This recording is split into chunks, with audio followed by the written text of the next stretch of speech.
Don't worry, I'm not going to wish you Happy Women's Day today.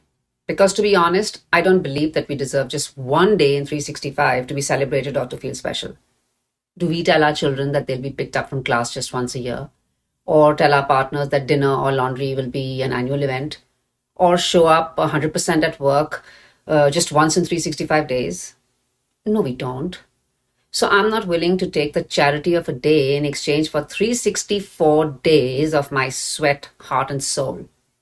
So instead of wishing everyone Happy Women's Day today, here's a short poem that I wrote dedicated to all the women across the globe, all 3.98 billion of us, who often approach menopause as if it were a black hole, with ignorance and fear of what lies beyond, as if it were death. So here it goes. Menopause.